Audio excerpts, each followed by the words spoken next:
Oh, hi. All right. What is it, afternoon? Good afternoon. Good to see everyone. It's not real quite baseball weather, but we're here. So, can I help you guys? What's up? Mike, Yes, so sir. much has changed since you played as far as social media and all the other demands, even something like this for the players.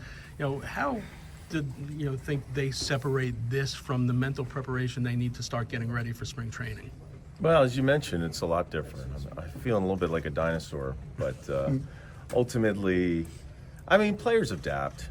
Players adapt. It's definitely a new era as far as the way they promote the game and the way the fans interact with the players. And I don't know. I think it's a lot tougher. I don't know today if I would be good in this environment. I'm just a little bit of a throwback, but it's good to see. I mean, I think just what's been going on here in New York, obviously with Steve and Alex, how they've really embraced their roles as the owners of a team, because we all know baseball is a business, but it's not a typical business. I mean, there's one thing if you can do something well, but sports is definitely a unique business, and they really have dived in to really trying to bring a championship here. But more importantly, have an incredible community outreach, getting us all involved, including all the alumni and the history of the team. So, I mean, it's good to see. And as you well know, he's not afraid to write a check. And I think it's important. I mean, money is important, obviously, but also bringing in good guys and good character guys that are not only going to put the numbers up and win ball games, but also be someone the fans can relate to and gravitate towards. Following up on that, you see these contracts. Do you ever sit back and think like, what your check would have been if you're in this era? No, I think probably the guys even before me would say the same thing when I played. And it's part of life. And my father was a wise man. He said, never look in someone else's pockets. Just do the best you can for yourself. And if you get that bite of the apple, pardon the pun, you do what you can.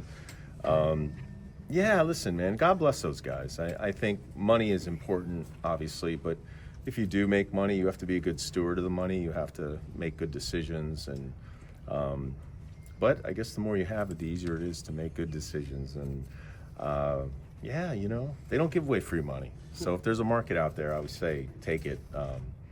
And we'll see. But again, the most important thing to realize is you also have to understand you have to build a team.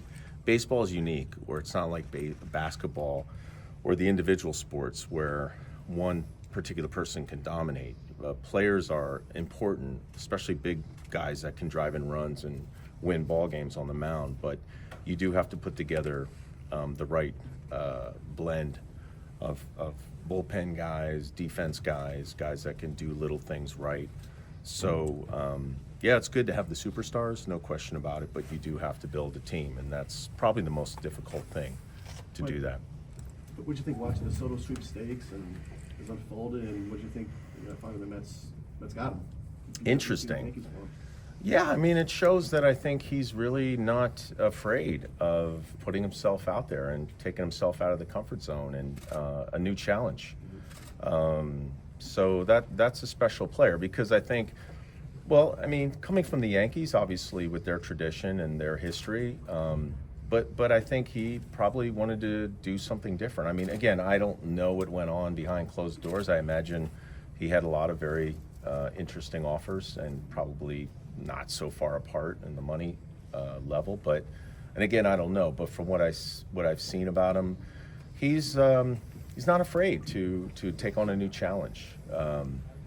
And I think the test of a great player is, do you make other players around you play better? Do you make other players better in the lineup? So, I'm optimistic. I think with Lindor and Nemo and the guys that are here to help them really come together as a team.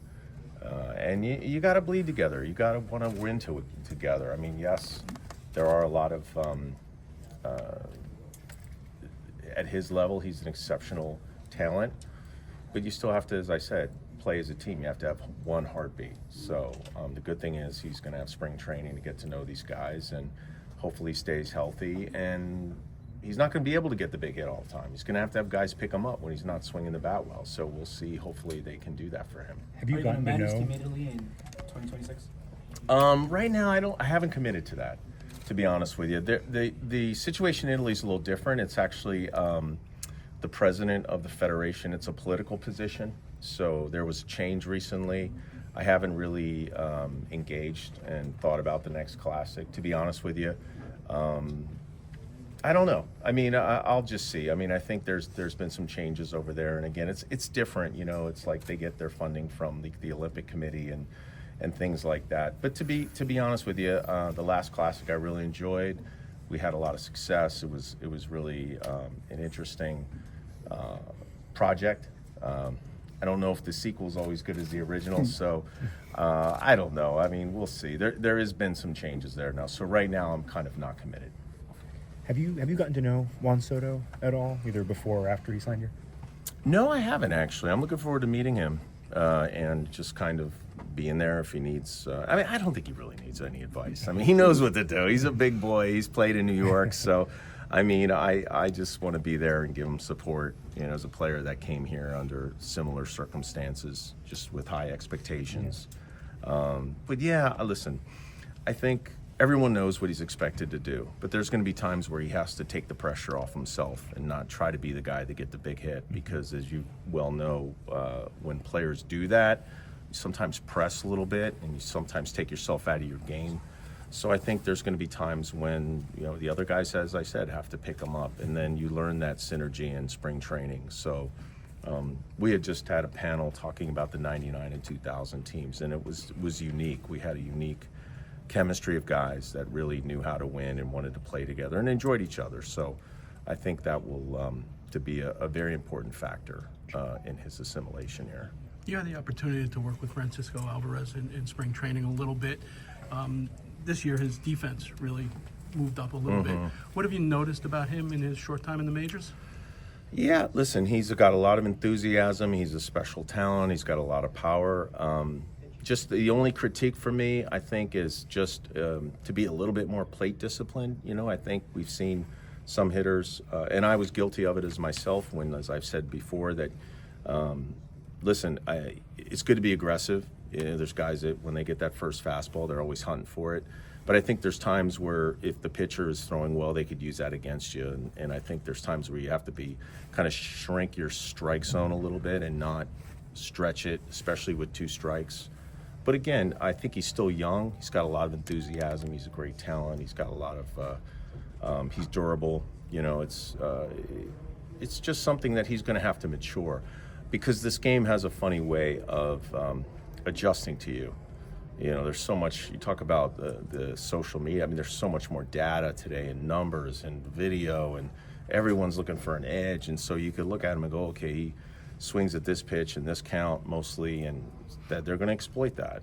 And so you have to, it's adjustments. You have to try to adjust. And the biggest thing for me as a hitter, and I know it's changed a lot because there's not so much an emphasis on batting average. You know, when I was young, it was like, you know, average, home runs, RBIs. That was pretty much it. And now the numbers are different, or at least the value is different. But still, hitting is hitting. I mean, I think if you're gonna go up there, you got to find a way not to swing at bad pitches in those situations. Mike, this is going to be the 25th anniversary of the Subway Series. I asked Bobby Vivas not to age both of us here, but any memories here? Do you think the team will be honoring that during the years? That's what we'd like to see. Oh, I honestly, Lloyd, I mean, they honor us enough, you know, just by being here. Yeah, that was a interesting time, and we'll see. You know, maybe it'll happen again.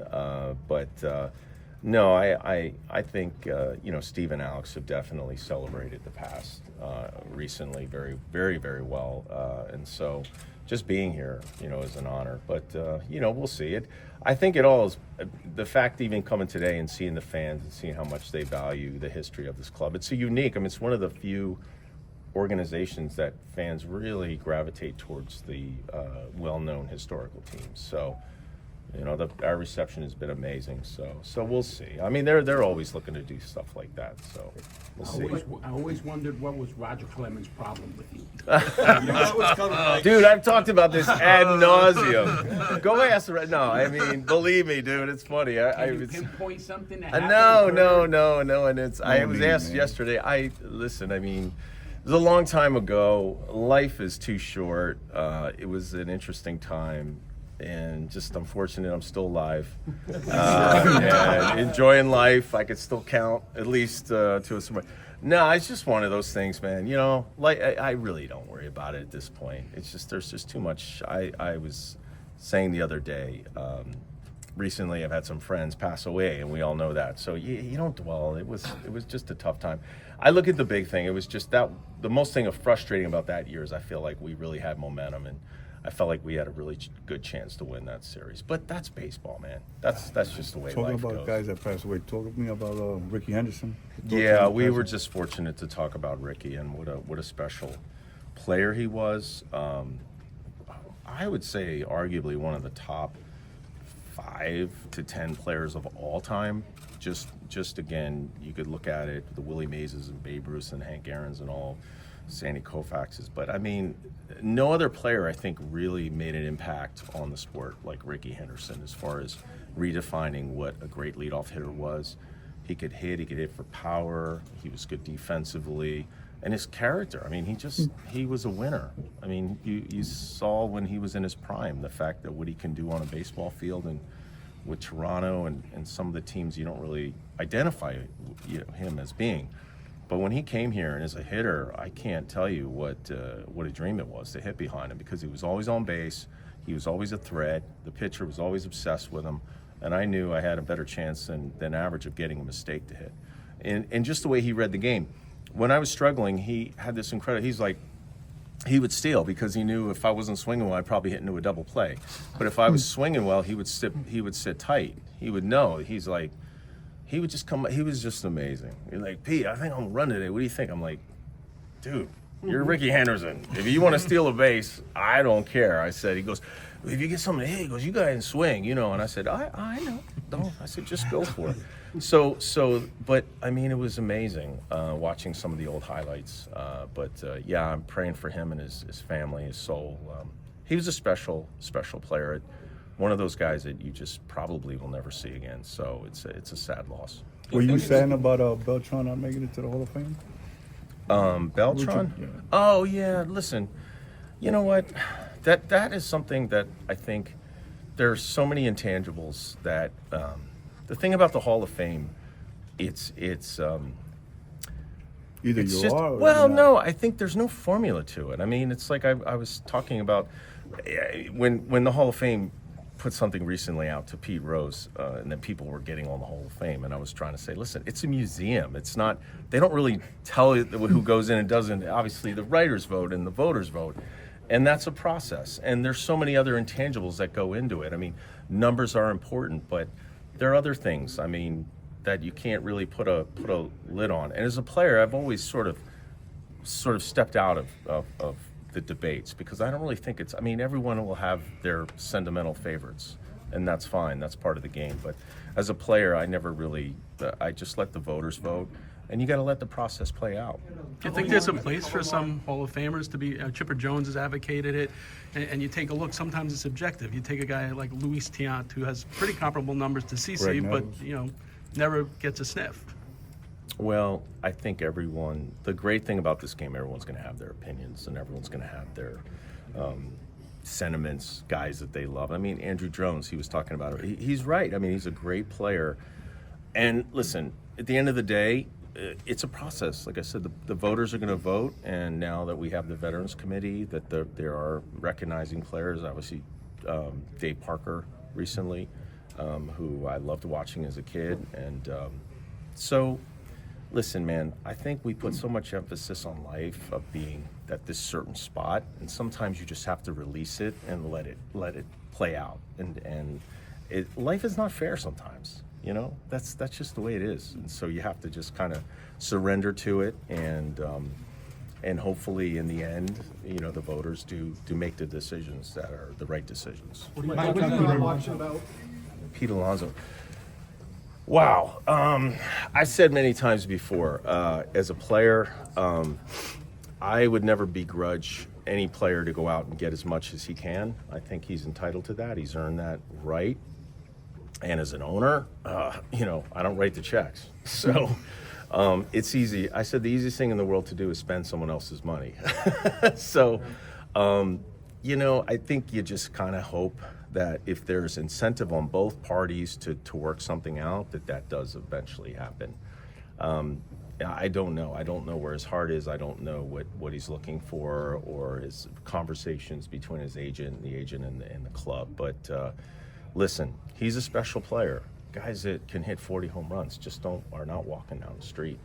So when he's really in his game, he's a special player. So I hope, from a personal standpoint, I hope they work something out. I haven't heard much recently. I know it's minute by minute, so things develop pretty quickly. But then on a personal level, you can't begrudge a guy that wants to go out and get as much value for himself as he can. You know, that's just, anybody would do that. If you're working and you're doing a good job and someone sees your talent, they want to poach you and give you a better offer, everyone would listen to that. So I know it's tough because the fans are emotional about it, and I'm sure he's going through a lot. But you just, you know, pray. You know, I'm going to go to church, light a candle, and hopefully it works out. Thank you, Mike.